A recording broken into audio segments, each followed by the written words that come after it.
Hello everybody, ZEFilms here. This video is just going to be STO news. I figured instead of breaking up everything into like separate videos, I kind of just do like a quick review on what's going on about the blogs that have come out and all that. Obviously, the first thing that you can see is a preview of a new ship that's coming here, I guess on Friday, or we're going to learn about on Friday. For those who don't know what this ship is, this ship was seen at the finale, or the last two episodes of Star Trek Discovery. This is the Section 31 drone ship. You can see a lot of drones happening there right now. Yeah, that's going to be interesting. Might be surprising, but I didn't know about this ship until they announced it today. I don't know, it'd be really interesting to see how this is released. To be honest, part of me is like another ship already. We just got hit with 10 new ships already. And here's another one. I'm hoping this is not an R&D promo pack. I'm also hoping that it's not Lockbox. I really hope that this is put in the low buy store, to be totally honest. The low buy store hasn't gotten any new ships really in a while. Speaking of low buy, return to the Battle of the Binary Stars. So March 5th, Featured TFO Event is coming back with some changes. So the first Featured TFO is going to be Battle of the Binary Stars. If you're running a high Gravwell boat, this thing is a cakewalk. I've done it a couple of times with some of my patrons, and yeah, it's just, if you have your Gravwell boat built out, you just keep everything in the middle the entire time and just spam Torp Spread 3 or whatever you want to spam. It's a little bit ridiculous, to be honest, but there's going to be some changes to the campaign. So before, the Featured TFO events used to be 3. Now it's going to be 4 separate featured events, and this one is being number 1. You used to have to gain what was it, I forget what they were called, tokens. Let's just call them tokens. You used to have to get 2100 progress tokens, and now they've changed it to 2800. I'm hoping that they still do the bonus events. I know for the last Featured TFO, and I think maybe the one before that, there was no bonus days. I'm hoping that they might still do that. I guess we'll have to wait and see. But the prizes have changed up a little bit. So you have 2 options for grand prizes. You have option 1, which is you can still get your coupon for a free T6 Z Store ship. And on top of that, you get 200 low buy crystals. The second option is 1000 low buy crystals. So if there's that ship that you've been having your eye on that's in the low buy store, like the Vengeance, for example, then finishing off this event, all 4 events in total, will get you enough low buy to unlock or to purchase that from the low buy store. Now, the only problem with that, and they stated here, is with the 1000 low buy crystals, this choice is only made once per account. So whatever character you get the low buy crystals on, it's for that's once. That's all you're going to get. And when you purchase a low buy ship, that's bound to your character. That's not bound to account. Whereas the first option, your Z Store coupon, if you buy the ship, it's unlocked on all your characters. So I'm probably still going to go for the Z Store coupon. There's still a few T6 ships that I don't personally have that I'd like to do like a visual review on, or a fresh out of space talk video on. For example, like the New Orleans class. I haven't done anything with that. It's an interesting little design. So yeah, so two options for grand prizes once you're done the event. If you have all the ships and you can't really see yourself getting anything, then maybe you can get the low buy crystals and get yourself some low buy space set, or up your Space Barbie game and get some costumes. Whatever. Everything about it remains the same. Players get 50 event campaign progress for each day. They still have their buyout thing. There's apparently some adjustments coming for console players, but it says they're going to announce those changes when they're close to going live. So, okie dokie. The other change. So This map, your choice of marks was always either been fleet marks or discovery marks. Now they've changed it, so for this run, you can choose whatever marks. So it's a pretty fun TFO. I'm not gonna lie. I always enjoy doing it. I've never gotten bored of it. But rewards. So after 14 days of doing this one TFO, I'm so excited about this. Earn a total of 14 days worth of daily progress. Become eligible to claim one of the following rewards: Universal Kit Module, .7 Drone Fabrication, and that's account-wide unlock. .7 Non-Combat Drone, that's also account-wide. 25,000 dilithium, that's only once, and 3 featured TFO reward boxes. You get the option of a specialization point or an enhanced universal tech upgrade. So that's pretty cool. So once you've hit the 14 days worth of event grindy thingies, you get bonus dilithium each day. So the first day you'll get 8,000, 9, 10, so on and so forth. So if you're looking to stock up on dilithium, that's a good way to do it. There's some details about the .7 drones. I'll have the link for this in the description if you want to read over like what it does. But yeah, this event starts March 5th and runs until March 26th. Xbox One and PS4 people, you gotta wait, unfortunately. Again, later this year. I mean, it's usually a couple of months after. The other piece of news that came out was some changes happening to the Admiralty. So there's an Admiralty bonus event. Now, I'm going to preface this with, I don't do a lot of Admiralty stuff. I come in, I do my TFOs, have some fun with friends, and then I spend, my end game is demo record. So I don't do a lot of Admiralty stuff. But anyway, so there's a brand new event starting February 27th, which is today when this video is being released, running until March 3rd. Your Admiralty missions will give out bonus rewards. During the special event, you'll find that all of your assignments give out double campaign XP, allowing for faster progression no matter whose mission you're completing. Get in good with the Ferengi, save the Federation or the Klingon Empire, or help rebuild the Romulan Republic. In addition, all tour duty missions will award bonus dilithium ore during this event. Now, this is where I get a little bit confused because I don't know what how these rewards were like originally. So I know there are some people who were upset about these changes. So I'm sorry, I don't understand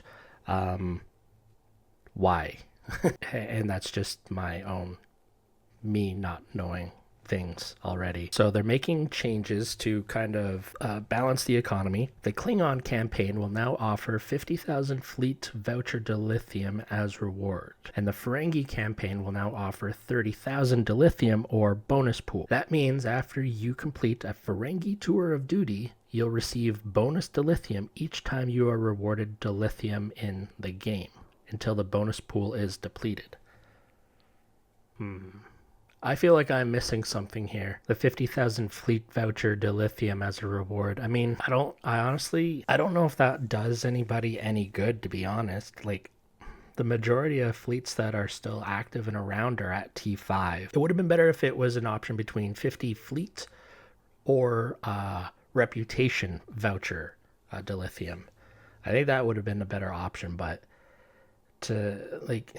it might do people who are starting newer fleets a little bit of good, but really I think for the majority of the players, I don't know. I mean, I can't even remember the last time I spent fleet credits, to be honest. It just, with the exception of colony deflectors, I honestly can't think of anything else good. Like, all the weapons that we use are crafted. I don't know. All right, so I was editing everything that you just watched and the patch notes dropped. So you know what?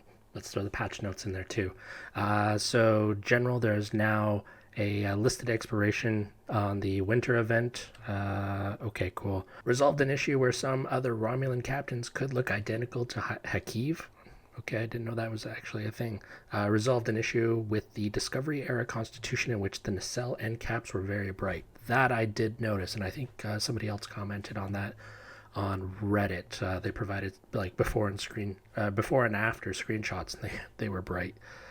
Character added Comeback 2 as a hair option for male characters.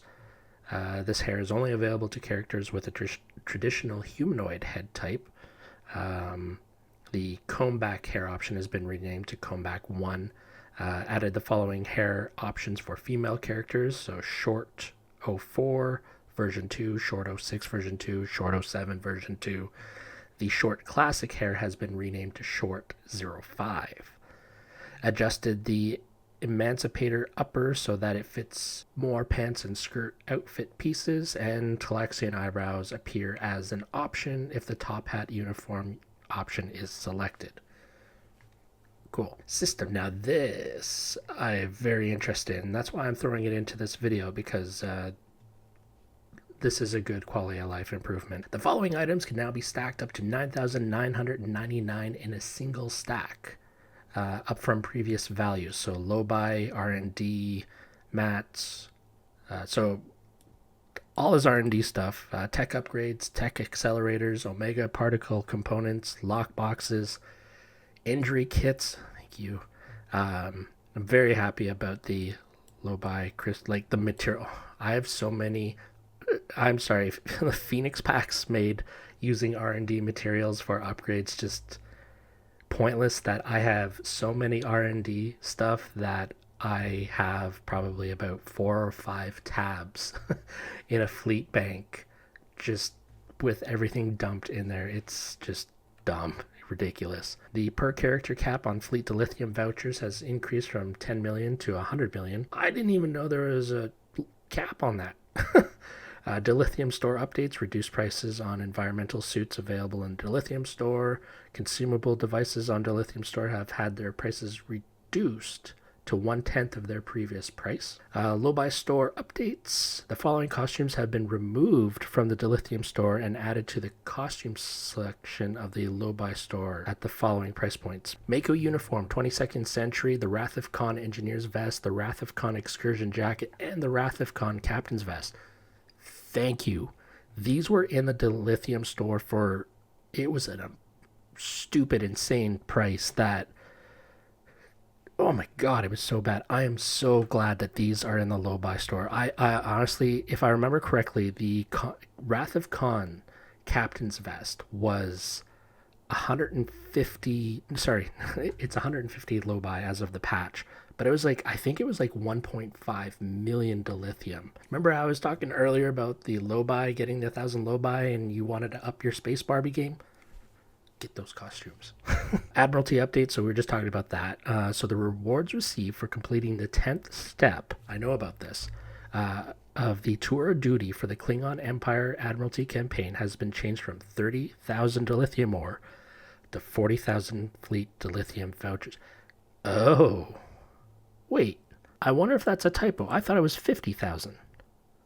Excuse me. So I got the, in the blog that was talking about the event, it said 50,000 fleet voucher dilithium as a reward. And in here, it says 40,000 fleet dilithium vouchers. So we're going to need some clarification on that. Probably, I'm going to put out a tweet just to see what up with that. This is essentially refined dilithium, but may only be used as input in fleet projects. Honestly, during editing, I thought about it more. Give the option between, if you're going to keep it vouchers, give it an option as either fleet vouchers or reputation vouchers. Honestly, if it has to go to vouchers, give the option. The reward received from completing the 10th step of the tour of duty for the Ferengi Alliance Admiralty campaign has been changed from 30,000 dilithium ore to 30,000 dilithium ore bonus pool. This will grant a 50% bonus to most sources of dilithium ore received until... Oh, I see. So it's not a payout of dilithium anymore. It's like the fleet mark pools that you get from the lock boxes, and it just sits there. So if you get like 400 dilithium, you get 50% extra, so you're getting 600 dilithium. I understand where the upset is. Alright. Resolved an issue that caused the turn rate of the Miracle Worker flight deck cruisers to be lower than intended. I didn't know that was a thing. Updated the tooltip for the built-to-last starship trait to better describe its functionality. This is a tooltip change only. That's the patch notes. Anyway, that's it for this little news video. I hope you found it interesting and informative. This is obviously a completely different format that I'm trying, so let me know what you think of this format. Do you like it, or what? Or would you rather everything kind of just be split up into different videos? Admittedly, this makes my life easier, just kind of cramming everything into one. And I don't know. I thought it would be kind of pointless to break it up into different videos, and I don't know. Let me know what you thought. Thank you for watching. Subscribe if you're not. Hit the like button if you enjoyed this, and I will see you in the next video, which will be tomorrow, which is the visual review on the Verity. So yeah, Friday, February 28th is visual review on the Verity class.